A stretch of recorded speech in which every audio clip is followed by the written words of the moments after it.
Hello everyone, welcome to Pediatrics by Dr. Anand. Today is a beautiful day to share some immense amount of knowledge. My name is Dr. Anand, I'm MD Pediatrics, and the beautiful day today we have, and what is the topic of choice? The topic of choice, very importantly, we have is fetal circulation and physiology. So today is a very beautiful topic. We have fetal circulation. This session will be spoken in English and Hindi language, and most importantly, we're going to talk about fetal circulation. Fetal circulation, they ask in exams, it's a pediatrics topic, plus very importantly, it is what we call anesthesia topic.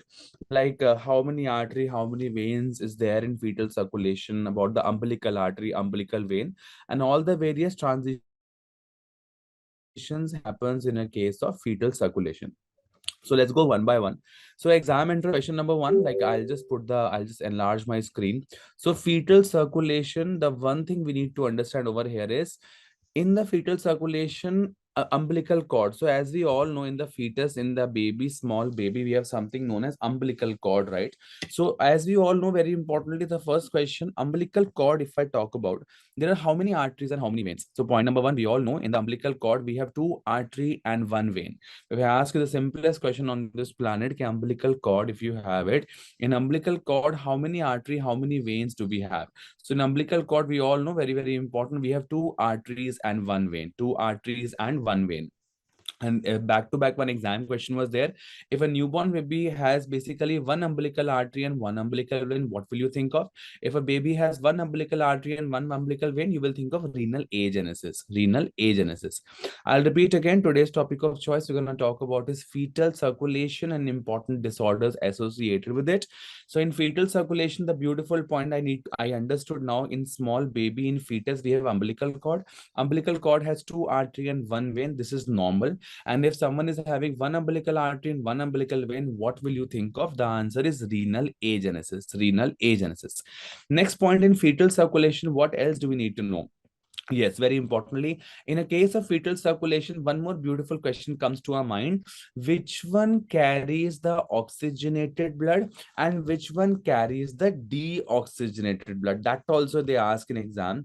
In fetal circulation, you just now, Anand sir, you told we have two umbilical artery and one umbilical vein. Which one carry the oxygenated blood and which one carry the deoxy blood? This is what is the important exam question. So imagine, very important, my dear friends, this is a small baby and this is the placenta. This is the small baby and this is the placenta. Now, very, very important, the one we have this two umbilical artery. I'll repeat again, the one we have the two umbilical artery. So umbilical artery, basically, they carry the deoxygenated blood from the baby to the placenta. So I have made these two beautiful arrows. These are the two umbilical artery. This is the exam entrance question number one. Which one carry the deoxygenated blood and which one carry the oxygenated blood? So we have the umbilical artery which carry the deoxygenated blood from the baby to the placenta. From the baby to the placenta. So four MCQs we have already covered. The fifth MCQ we have is which one carry the happy oxygenated blood? So very importantly, we all know that umbilical vein, basically it carry the happy oxygenated blood, and umbilical vein carry the oxygenated blood from the placenta to the baby. From the placenta to the baby, right? I'll repeat again. In this beautiful slide, I got an idea that two umbilical arteries are there which carry the deoxygenated blood from the baby to the placenta, and then all the oxygenation process happens in the placenta. Very, very important. Please remember, whatever the function is there of the lungs, that is done by the placenta in fetal circulation.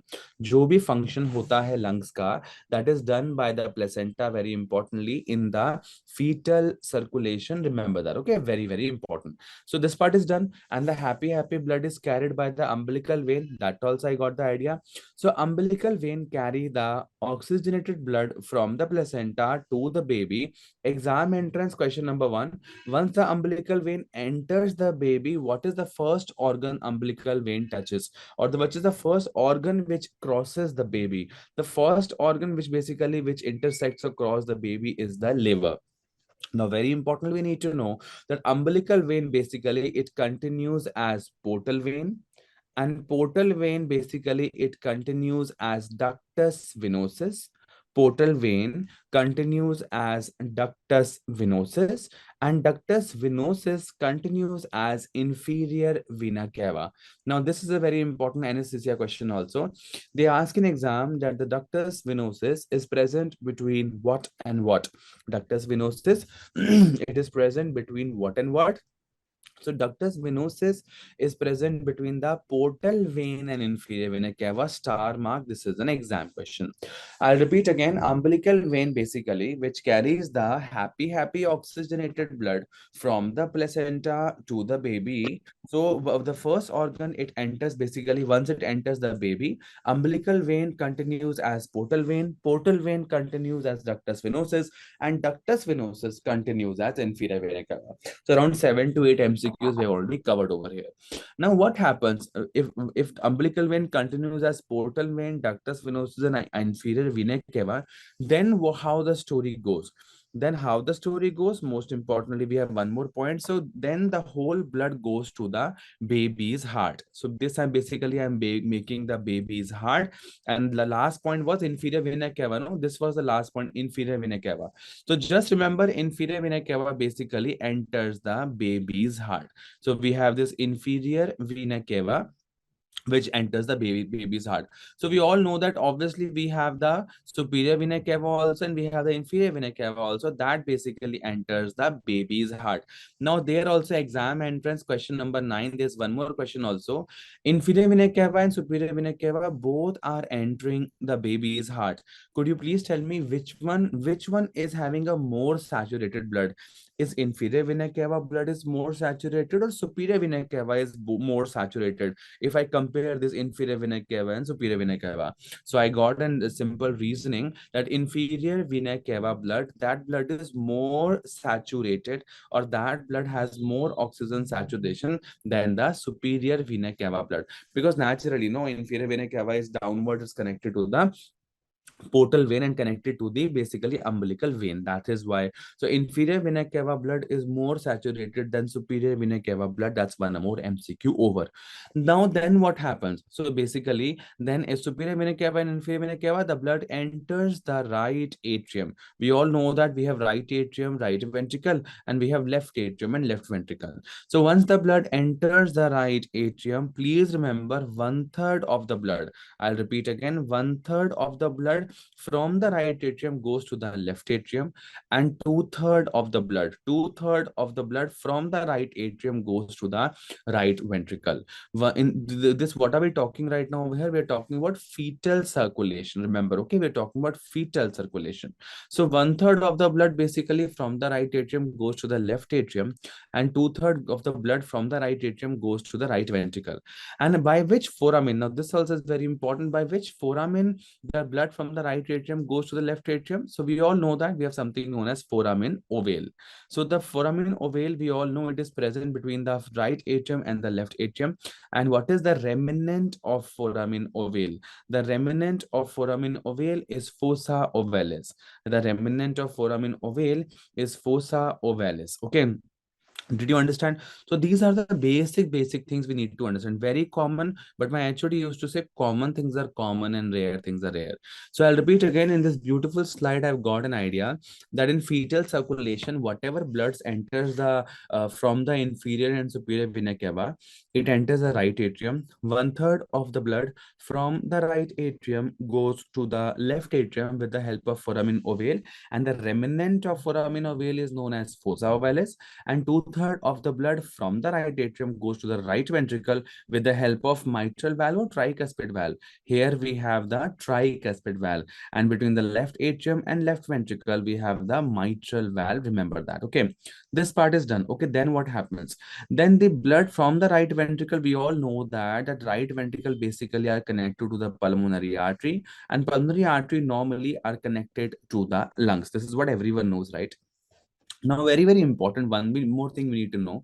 When the blood from the right ventricle enters the pulmonary artery, and I just now told you pulmonary artery normally are connected to the lungs, right? Now, I have a biggest question on this planet. The biggest question we have over here is, are lungs working? Are lungs working in fetal circulation? Yes or no? So the most important answer on this planet is very important, that lungs are not working in fetal circulation. Our main topic of choice is fetus, fetus, fetus, fetus, fetus, fetus, fetus. So are lungs working in fetal circulation? The answer is no, lungs are not working in fetal circulation. This pathway is totally blocked. Okay, very, very important. Okay, fine. I got the idea that these lungs are not working in fetal circulation. So whatever blood has come to the right ventricle has gone to the pulmonary artery. And just now I told that the lungs are not working. If lungs are not working in fetal circulation, then what happens to the pulmonary vascular resistance? What happens to the pulmonary vascular resistance? If you are the anesthesia resident on duty, and if I ask you in fetal circulation, what happens to pulmonary vascular resistance? Is it very, very high, or is it very, very low? So what do you think? So simple, okay, don't cram, just watch this, just like a Netflix movie, okay? Pulmonary vessels, this is the pulmonary vessels, and I'm saying the lungs are not working. So what happens to the pulmonary vascular resistance? The answer will be, it will be very, very high. Are you understanding? Pulmonary vascular, because the lungs are collapsed, no, lungs are not working. So whatever the pulmonary artery blood is there, it cannot go to the lungs. So pulmonary vessels ka resistance will be very, very high. Students are not allowed to go to the lungs. Okay, so students, their resistance will be very, very high.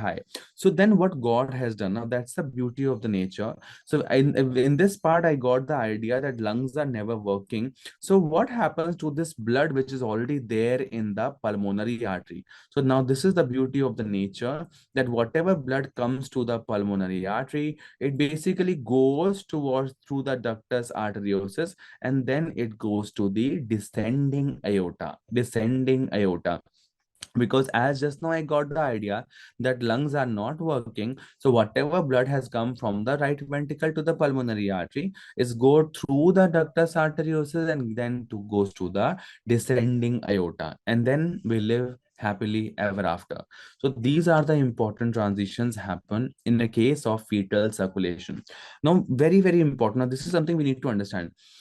Now there are a lot of points, okay? So what are the points, like what are the changes in fetal circulation? What all happen? Is the same thing happening in a normal newborn also? It is different in fetal circulation. So very importantly, on one side of the story over here, I'll write fetal circulation. Whereas on the other side of the chart, I will be writing neonatal circulation or a newborn circulation. So now what happens in fetal circulation? Number one, I got the idea. The pulmonary vascular resistance was very, very high because lungs were not available. At the same time, if I ask you what happens to the systemic vascular resistance, systemic vessel, which systemic vessel I'm talking about? I'm talking about the aorta. In fetal circulation, is there a problem or resistance in the aorta? I don't think so. Whatever the blood came from right ventricle to the pulmonary artery, it went through the ductus arteriosus and went through the to the descending aorta. So there is no systemic vascular resistance. And naturally, no, bro, there's a compensatory mechanism. If lungs are not available, the blood has been diverted. If pulmonary vascular resistance is high, so naturally systemic vascular resistance will be low. So this is what happens in a case of fetal circulation. And also at the same time, the ductus arteriosus, what is the flow of ductus arteriosus in this picture? It is right to left. It is right to left. Okay, which is the, please remember, placenta is a higher pressure system. In this story, placenta is a higher pressure system. Okay, the main work has been done by the placenta over here. Higher pressure system. Why, Anand sir? Why are you specifically mentioning that placenta is a higher pressure system? Because placenta is a higher pressure system. That's why even foramen ovale also is a right to left shunt, and ductus arteriosus also in fetal circulation is a right to left shunt. Okay. Whereas in a case of neonatal circulation, if I'm talking about a newborn baby, if I'm asking you a random question, we have a 5 days old newborn baby, and that newborn baby has a patent ductus arteriosus. Now, very, very important, you know that, right? This is patent ductus arteriosus. Once the baby was there in like a fetus, we'll call this channel a ductus arteriosus. Once the baby is out, the ductus arteriosus usually closes. But agar khula reh gaya, by mistake this channel remains open, then this is known as patent ductus arteriosus. If I ask you a question, I have a 5 days old baby having patent ductus arteriosus. Can you tell me patent ductus arteriosus? Is it a right to left shunt or a left to right shunt? In that case, you should know that the left side of the heart naturally has a higher pressure than the right side of the heart. So patent ductus arteriosus in that case will always be a left to right shunt. Now, this is what we need to know about the transitions of a fetal circulation. If we were talking about only fetal circulation, then the ductus arteriosus is a right to left shunt. But once the baby is out, ductus arteriosus is now known as patent ductus arteriosus, and the shunt of the flow will be left to right shunt. This is the important things we need to understand. One more very, very important, in the fetal circulation, the pulmonary vascular resistance was high. In the pulmonary vessels, there was too much of resistance because lungs were not available. But now, once the baby is out, lungs are available. So when lungs are available in a happy newborn baby, will be a resistance in pulmonary vessels? Obviously, I don't think so. Naturally, from the pulmonary artery, that time the blood can nicely go to the lungs and nicely, aeration will happen. So the pulmonary vascular resistance will be low in once the baby is out. Okay, an opposite of that is systemic vascular resistance. That will be high in a case of neonatal circulation. These are the important points. This is a fetal circulation is very important exam question, even theory topic also for you, for anesthesia also, for pediatrics also. Okay, so this is what we need to know. Okay, I'll repeat again. In this beautiful slide, I got the idea. In fetal circulation, very importantly, what are the highlighters? I got it. Number one, lungs are not working in fetal circulation. Number two, lungs are working in neonatal circulation. Number three, this pulmonary vessels resistance is very high in fetal circulation, and that's how the blood from the right ventricle goes to the pulmonary artery, has been diverted to the descending aorta with the help of ductus arteriosus. Whereas in neonatal circulation, lungs are available, so there is no resistance. So pulmonary vascular resistance is low in neonatal circulation, and systemic vascular resistance is high in neonatal circulation. So these are the very, very important point. And last point, very important, one more idea I got it, that the placenta is a higher pressure system in fetal circulation, and whereas in neonatal circulation, the left side of the heart automatically becomes a higher pressure system. That is one thing. Now, very important, one more thing also we need to know about this one. What do you call? So this part is done, and once the baby is out, see, we have this is the four-chambered heart, right? Once the baby is out, I told you just now that ductus arteriosus normally closes. Okay, this one, ductus arteriosus, which is present between the pulmonary artery and the descending aorta.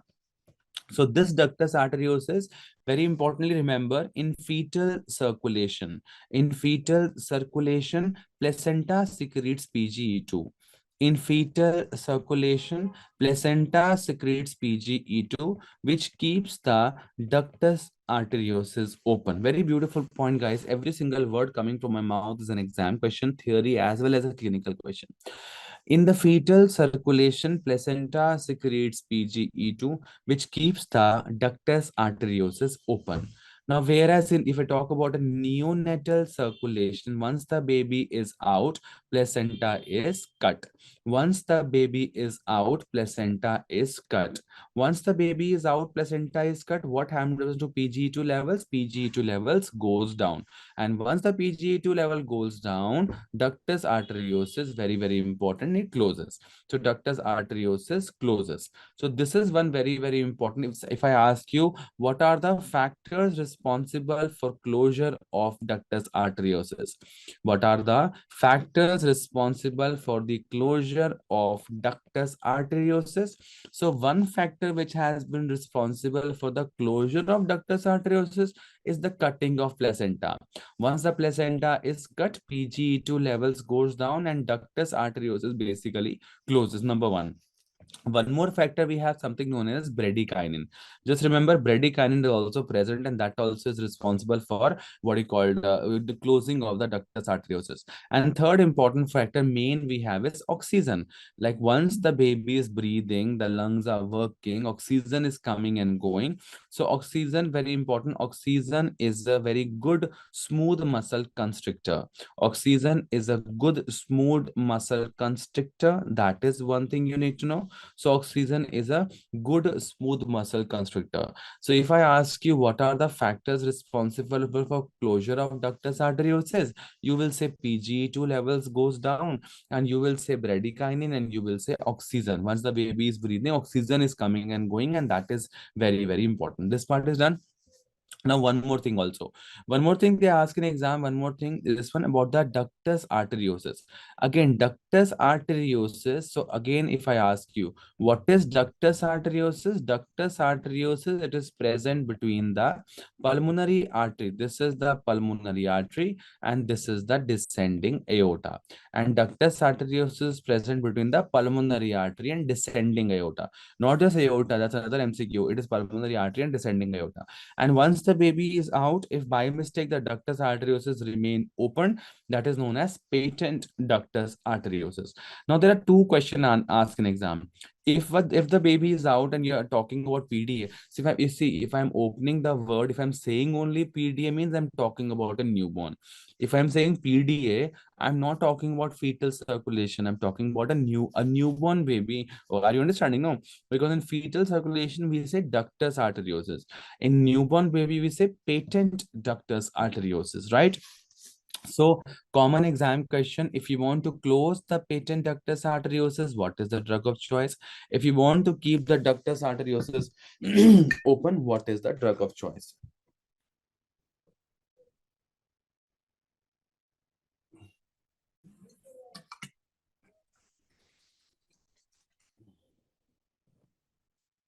Yes.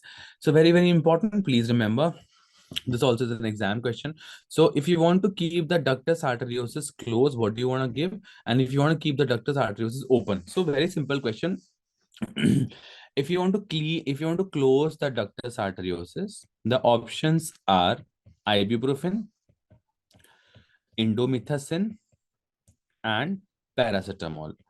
Ibuprofen, indomethacin, and paracetamol are the three options available to close the ductus arteriosus. If you want to keep the ductus arteriosus open, you give something known as prostaglandin PGE1 analog, and that is L-prostadil. L-prostadil, star mark exam question. Okay. If you want to close the PDA, you will give ibuprofen, indomethacin, or paracetamol. And if you want to keep the PDA open, you will give something known as PGE1, that is L-prostadil. And one more question they ask in the exam, what is the physiological closure and anatomical closure of the patent ductus arteriosus? Once the baby is out, I just now got an idea that the baby start breathing. So oxygen is a good muscle constrictor causing closure of the PDA, closure of the ductus arteriosus, and bradykinin and placenta also got cut. So everything is responsible for the closure of the ductus arteriosus. So we have the physiological closure and we have the anatomical closure. So physiological closure happens in 10 to 15 hours, okay, whereas anatomical closure happens in 10 to 21 days. Star mark exam question. So physiological closure of the ductus arteriosus happens in 10 to 15 hours, and anatomical closure of ductus arteriosus happen in 10 to 21 days. And what is the remnant of ductus arteriosus? The remnant of ductus arteriosus is ligamentum arteriosum. The remnant of ductus arteriosus is ligamentum arteriosum. What is the remnant of foramen ovale? Here we have the foramen ovale, no? The remnant of foramen ovale is fossa ovalis. Fossa ovalis. So the remnant of ductus arteriosus is ligamentum arteriosum, and the remnant of foramen ovale is fossa ovalis. Fossa ovalis. And if I ask you one more question also, what is the remnant of ductus venosus? The remnant of ductus venosus, we all know, is ligamentum venosum. The remnant of ductus venosus is ligamentum venosum. Ligamentum venosum. That also very, very important. And one more question for anesthesia, they ask in exam, what is the fetal cardiac output? What is the normal fetal cardiac output? And what is the neonatal cardiac output? Fetal cardiac output and neonatal cardiac output. Please remember 450 and 350. 450 and 350. The fetal see जो सबसे छोटा उतना बड़ा धमाका. Okay, the smallest is the fetus, the biggest is the cardiac output.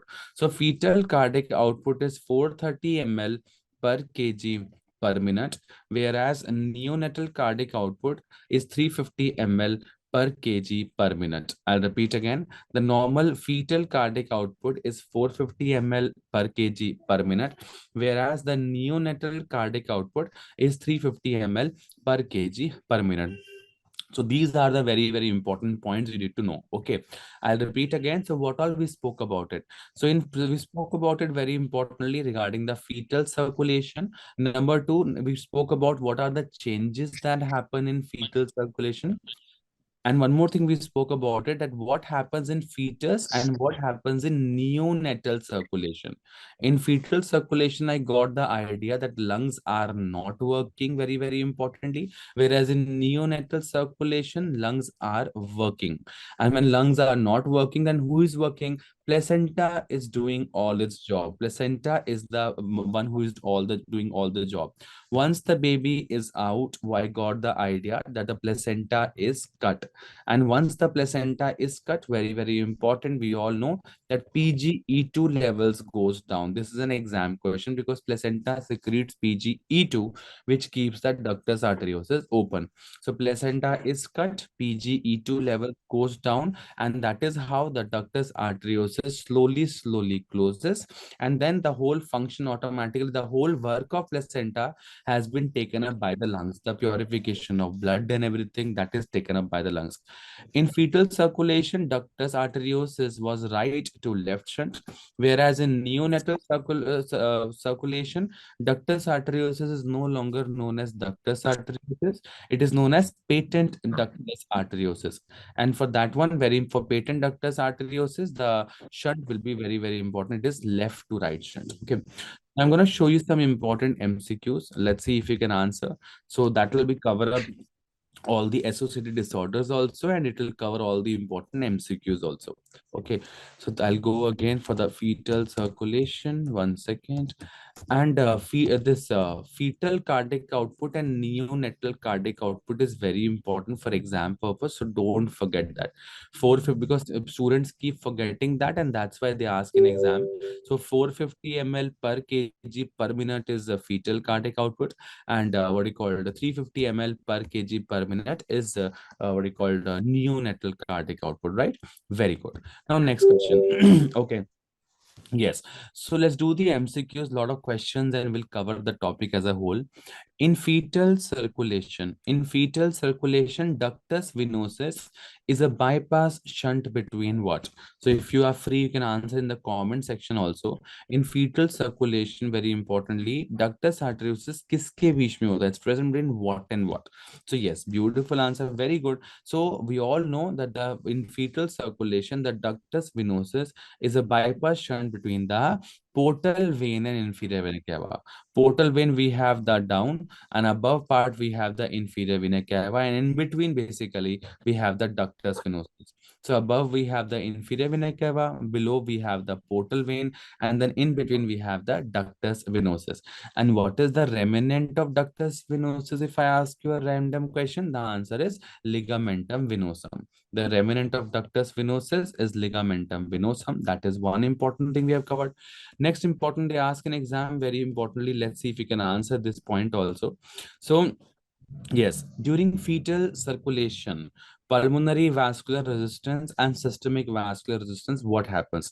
The best answer is A, B, C, D are the four options. So what is the best answer?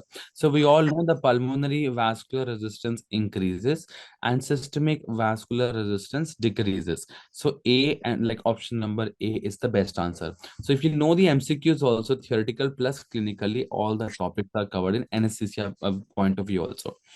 In adults, gas exchange occurs in dash, and in fetus, it occurs through dash. So ABCD is the best answer. So we all know in the adults, we all know the gas exchange happens through the lungs, whereas in fetus, the gas exchange happens through the placenta. So B is the best answer. That is also done.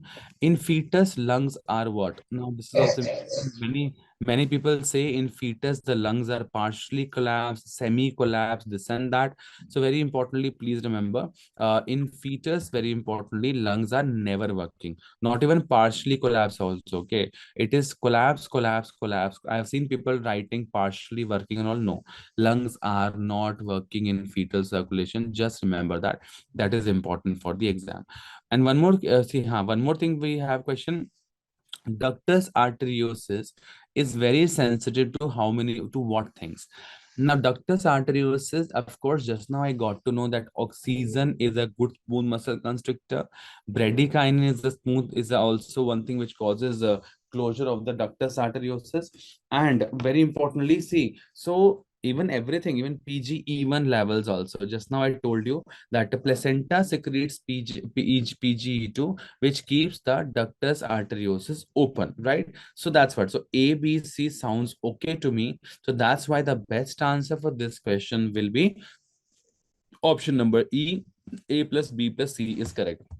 And also a very quick motivating quote we have, very beautiful thing which says, sometimes when you are in a dark place, sometimes when you are in a dark place, you think you have been buried, but actually you have been planted. So problems will come, issue will come, you will think you are dead, you are gone, you are buried, you are so tired, you are pathetic, you want to kill yourself, you want to suicide, you are so sad and this and that. But actually you think you have been buried, but you actually have been planted, you have been bloomed to grow. Remember that. Okay, now next question also, we have this part, we spoke about it. Yeah, so if I'll quickly ask you the remnants, that's also very common exam question, theory as well as for the what you call clinics. What is the remnant of ductus arteriosus? Very simple. The answer is ligamentum arteriosum. See, this my doggy Oscar also can tell. Remnant of ductus arteriosus, ligamentum arteriosum. Remnant of ductus venosus is ligamentum venosum. That is both is very very easy. Now, what is tough is this one. What is the remnant of umbilical artery? And what is the remnant of umbilical vein? This is what extra points you need to know. So what is the remnant of umbilical artery? The remnant of umbilical artery, very importantly, is medial umbilical ligament. So this is one take home message must appreciate. So the remnant of the umbilical artery is medial umbilical ligament.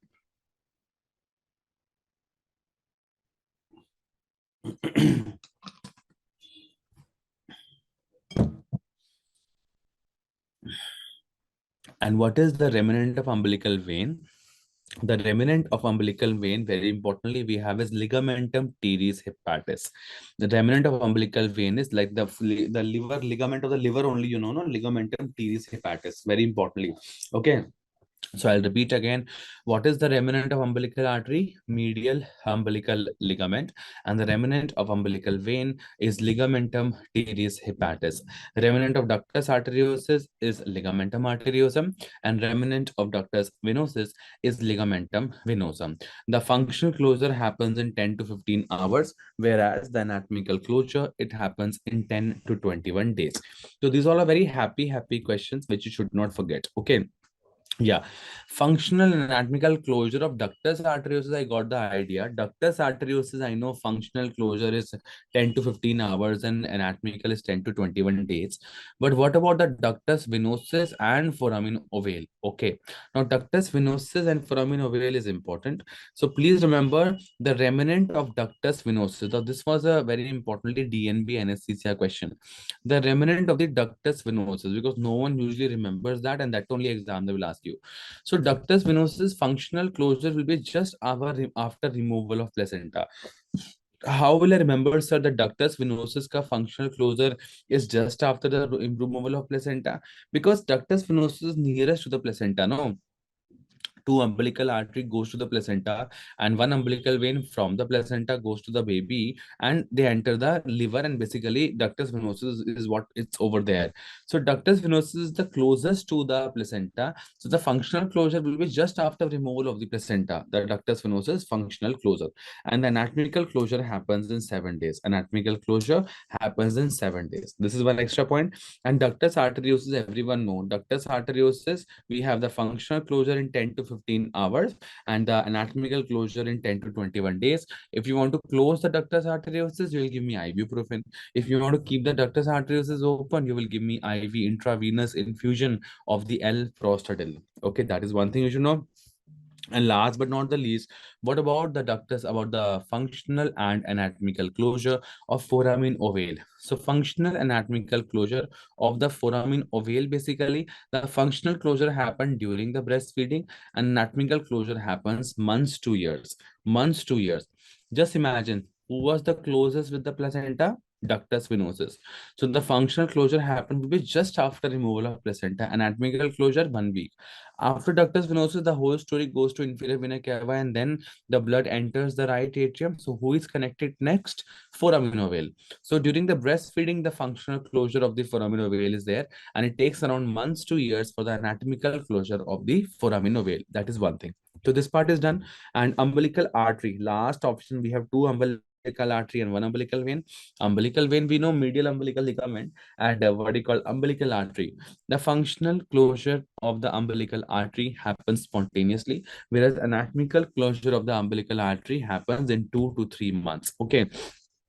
Ductus arteriosus closure occurs through what? A rise in oxygen level or fall in PGE2? So the best answer for this question is both only are right. No. Yes, the baby starts breathing, so there's a rise in oxygen. Yes, the placenta gets cut, so fall in PGE2. So both are the best option. This part is done. Yeah, nowadays there are this also very importantly. So order of closure. Okay, order of closure. So the funny part about this MCQ is that the option number B, C, and D, all three are same. So what is the best option of this one? So yes, exactly. So VFA. Before the mnemonic was UVA-F, but now it is VFA. The order of the closure is ductus venosus closes first. Then we have the foramen ovale, and then we have ductus arteriosus. It's very easy, no? Again, who is the closest to the placenta? It is ductus venosus. The whole story starts with ductus venosus. Then the blood goes to where? To the right side of the heart and right atrium the blood goes to left atrium with the help of foramen ovale, and then down we have is ductus arteriosus. It's very easy. If you don't remember the mnemonic, also just remember the order of the closure of the chambers in fetal circulation is ductus venosus followed by foramen ovale followed by ductus arteriosus. Okay, this part is done. Yeah, four chamber structure of the heart. This is good one. Four chamber structure of the heart develops by when? So four chamber structures proper of the heart develops by 6 weeks of gestation. In anesthesia, basically very important. You need to know that four chambered. So if I ask you, fetal heart starts to beat by when? So we fetal heart starts to beat by 3 weeks of gestation. Fetal heart starts to beat by 3 weeks of gestation, number one. But fetal heart starts to beat by 3 weeks of gestation, but when will you get to know ultrasonographically? That is by 6 weeks of gestation. So 6 weeks of gestation, two things are happening. I'll get to know the fetal heart activity on ultrasound, and proper four chamber structure of the heart also happens at the 6 weeks of gestation. This also very tongue twisting question they ask in exam.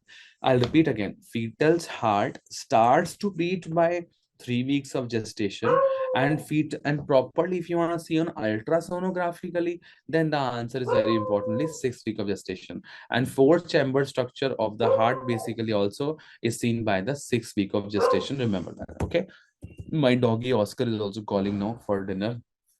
So 15 more minutes, then when this class is over. Ductus arteriosus. We all know ductus arteriosus is present between what and what.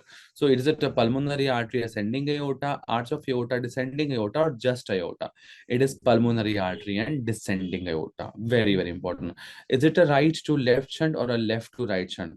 If you have spoken just ductus arteriosus, I would like to say right to left. If you would have told patent ductus arteriosus, then I would have told left to right. है ना?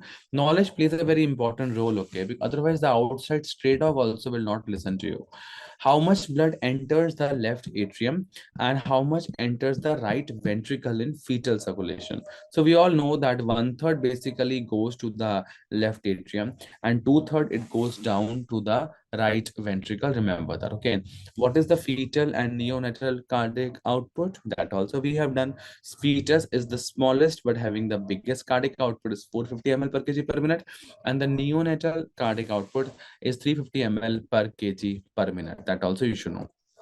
Okay, and extra point they ask in exam, I used to tell the students also remember 450, 350, and 250. 450, 350, 250. What is 250? 250 is cutoff is basically in Wilson disease. If you guys usually see patients of Wilson disease, in Wilson disease patient basically we all know copper, copper everywhere, copper, copper everywhere. Okay, so in Wilson disease patient, if you do a liver biopsy, what will you find? You will find copper only. In a case of Wilson disease, copper, copper everywhere. That's what happened in Wilson disease. If you do the liver biopsy of Wilson disease patient, what you will check? You will check the hepatic copper content. And if the hepatic copper content is more than 250, then basically you will think that the patient is positive for Wilson disease. And what kind of tremors do you see in a case of Wilson disease? It is like a intention tremors, wing beating tremors, they see. Okay, wing beating tremors or intention tremors, like a one liner previous year question they asked in anesthesia. Next we have inferior vena IVC blood is more saturated or less saturated than the SVC blood in fetal circulation. That also we have done, that IVC, inferior vena cava, is connected down to the what you call umbilical vein. So that's why this blood basically is more saturated than the SVC blood. Okay, this part is done. Umbilical cord has how many artery, how many veins? So we umbilical cord, very importantly, we have two arteries and one vein. Two artery and one vein. How do you know which one is the artery, which one is vein? So we all know that the round lumen will be artery, and the collapsed lumen is the vein. So round lumen is the artery and collapsed lumen is the vein. Remember that. Okay. This is also my patient only. So very importantly, this one. So this blue color is the umbilical clamp, and this one. So this one, these two are the umbilical artery, and separately we have the umbilical vein. Okay, this is the important points you must appreciate. Okay, next very important point. Yes, so this is one very rare case. This was there in our postings only in my MD time. This baby has just one artery and one vein. If you look at this video very carefully, this patient has one artery and one vein. If I ask you a newborn baby having one umbilical artery and one umbilical vein, then what will you think of? So we all know this, my grandmother also knows, that you will think of renal agenesis. Okay, if the newborn baby has one umbilical artery and one umbilical vein, you will think of renal agenesis. Okay, that is very, very important. And one more thing they ask in exam, can you tell me any other condition which is associated with renal agenesis? If the mother is a case of oligohydramnios, if the mother is a case of oligohydramnios, that also is connected to renal agenesis. Oligohydramnios means decreased liquor, right? And how does the liquor is formed? By the baby's urine. So if there's a decreased liquor, oligohydramnios means the baby is not passing urine well. Why the baby is not passing urine well? Because the patient is having renal agenesis. So if the mother is a case of oligohydramnios, you will give what you call you will think of renal agenesis. 10 more minutes, then this class is over. I want to keep the PDA open. What will you give me? Will you give me PGE1 analog or PGE2 analog? Or will you give me L-prostadil? Of course, if you want to keep the PDA open, yeah, you can give me L-prostadil. And very importantly, students do get confused. Is it a PGE1 or a PGE2 analog? It is a PGE1 analog. Remember, placenta secretes PGE2. Placenta secretes PGE2. PGE2 is endogenous in nature. You cannot give PGE2 from outside. Okay, PGE2 is endogenous in nature. Placenta secretes that. Outside, you can only give PGE1 analog, and that is L-prostadil. And what do you call? This part is done. That we have already done this part. Yes, again, a very beautiful quote which says, जो निशुल्क है वही सबसे ज्यादा कीमती है, जो निशुल्क है वही सबसे ज्यादा कीमती है, नींद, शांति, आनंद, हवा, पानी और सबसे ज्यादा हमारी सांसें। आज यही सबसे ज्यादा, this is free but this is the most expensive thing. Very rare question. If the examiner is frustrated with his wife, he might ask you this question in anesthesia: what is the contraindication of ibuprofen in PDA? I know in patent ductus arteriosus, to close the PDA, we give ibuprofen.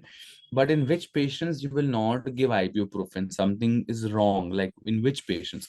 Now, very importantly, if your patient is bleeding out, very importantly, so in these three conditions, you will not give ibuprofen, even though if the PDA is present. Number one, kidney injury. Number two, the patient is bleeding out. And number three, in the case of NEC. What is NEC? Necrotizing enterocolitis. Necrotizing enterocolitis. So in all these conditions, very importantly, you will not, what you called, it's a contraindication of giving ibuprofen. I'll repeat again. What are the contraindication of ibuprofen in a case of PDA? If the kidney is damaged, don't give ibuprofen. Like patient with PDA with kidney damage, don't give ibuprofen. In thrombocytopenia, don't give ibuprofen. And necrotizing enterocolitis, if the patient is suffering from, don't give ibuprofen. Remember that. Okay. And what kind of murmur do you see in a case of PDA? That also ask in exam. We see a continuous machinery murmur. You see a continuous machinery murmur. You see in a case of PDA. Continuous machinery murmur is what you see. Okay, this part is done. Okay, next one with the PG. So PGE1, what is the root and dose of PGE1? It's a kind of a little MD level question. So PGE1, I told you, placenta, the PGE1. So PGE1, very importantly, IV. Okay, yeah, L prostadil, no, L prostadil. So naturally, L prostadil IV injection, microgram per kg per minute. If nothing you remember, just remember 0.1 microgram per kg per minute is the dose of the L-prostadil PGE1 analog if you want to keep the ductus arteriosus open. Remember that. So this part is done. Okay. And the murmur, I told you, what do you, very importantly, here only. Yeah. So okay, one very nice question. If I ask you name some right to left shunt in fetal circulation itself or associated connection, if I ask you name some left to right shunt and name some right to left shunt. If I talk about C, so we have the right atrium, right ventricle, left atrium, left ventricle. This is the pulmonary artery and this is the aorta, right? And this we have is PDA, patent ductus arteriosus.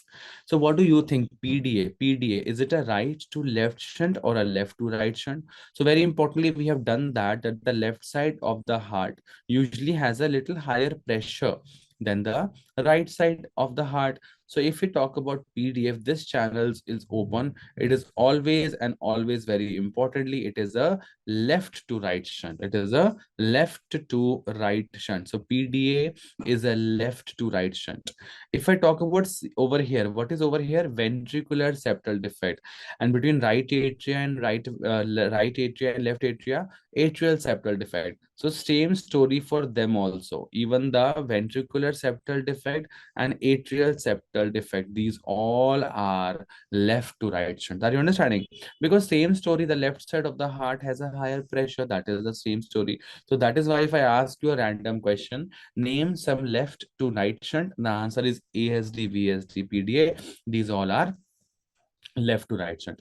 Okay, and if I ask you name some right to left shunt, so right to left shunt could be anything. Okay, if I talk about pulmonary stenosis, okay, again this is the chamber of the heart and it is like this. Okay, so we have the right atrium, right ventricle, left atrium, left ventricle. This is the pulmonary artery and this is the descending aorta. This is the patent ductus arteriosus.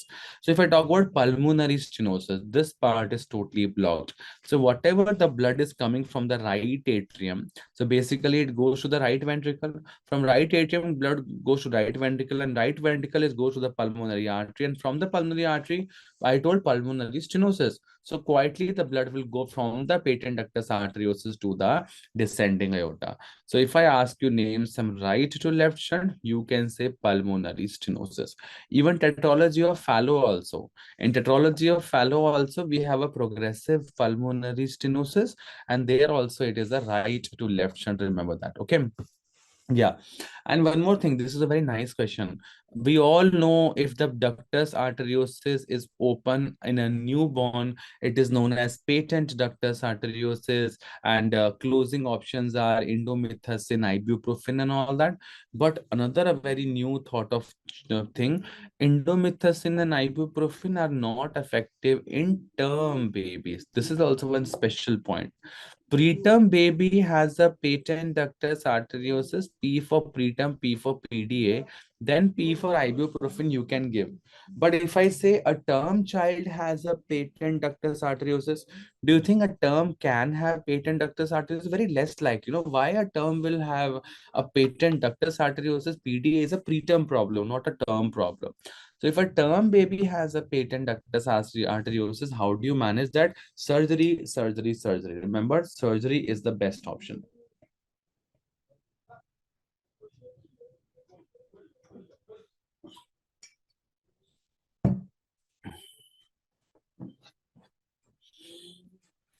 So very importantly, one more good knowledge I got it. If a patent ductus arteriosus, whatever to close the patent ductus arteriosus, options are indomethacin and ibuprofen, but those are for the preterm baby. If I ask you a question, a term baby having a patent ductus arteriosus, don't write indomethacin or ibuprofen. That will be a wrong answer. So the answer will be surgery will be a better answer. Very importantly. Very beautiful question. In which of the right-sided conditions I want to keep the ductus arteriosus open? Very nice question. So, okay, this is like a tongue. This is a good logical. It's a like now it's a DNB level or MD level question. In which case, which of the right-sided condition you want to keep the ductus arteriosus open? Right-sided. This is the right side of the heart. We all know, and this is the left side of the heart. I am saying, tell me some right-sided condition where keeping the ductus arteriosus is very important, right? Okay. No, very important. If I say Epstein anomaly, yeah. So what are the right-sided conditions? Now listen very carefully. Okay, fine. If I say aortic stenosis, this is the aorta, right? If I say aortic stenosis, now please remember in a case of aortic stenosis, what will happen? Whatever the blood is coming to the left atrium and then to the left ventricle and then to the aorta, I am having aortic stenosis. So where the blood will go? I will intentionally keep the ductus arteriosus open to divert the blood from the one side to the other side because there is a aortic stenosis. So aortic stenosis is in this condition you want to keep the ductus arteriosus open, right? Am I right or wrong? There is a aortic stenosis, and for the diversion of the blood, keeping the ductus arteriosus open is a good choice. But the only problem is aortic stenosis is the left-sided condition where I want to keep the ductus arteriosus open. The question has asked right side batao condition where you want to keep the ductus arteriosus open. So aortic stenosis, coarctation of aorta. What happens in coarctation of aorta? This aorta continues further. Just remember this one, like there's a aortic obstruction. So this only is coarctation of aorta. Aorta is a aortic obstruction, so blood will not be able to go down. I need a bifurcation. So this is the bifurcation. So the left, so one more indirectly, I learned one more. I think that the left-sided conditions where I want to keep the ductus arteriosus open are aortic stenosis, coarctation of aorta, interrupted aortic arch, hypoplastic left heart syndrome. These all are left-sided condition. The only right-sided condition we have is Epstein anomaly. In Epstein anomaly, most importantly, I want to keep the ductus arteriosus open. Remember that, okay? One more question they have, which is the left-sided condition. I want to keep the ductus arteriosus open.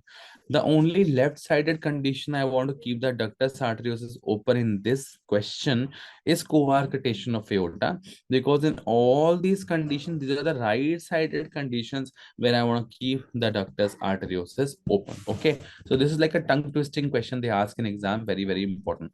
One more last question I'm gonna tell you, and that the class is over. For the pre-ductal saturation, if you are the anesthesia resident on duty, there's a case, you have to check a pre-ductal saturation in a baby. So which limb will be best to check the saturation? Is it the right upper limb, left upper limb, right lower limb, left lower limb? So pre-ductal saturation, which limb is best? Pre-ductal. What is the meaning of pre-ductal? What is this? This is patent ductus arteriosus. Pre-ductal means before the patent ductus arteriosus. We all know the oxygenated blood, basically it enters the left atrium, then oxygenated blood enters the left ventricle, and from the left ventricle, the oxygenated blood, basically it enters the aorta.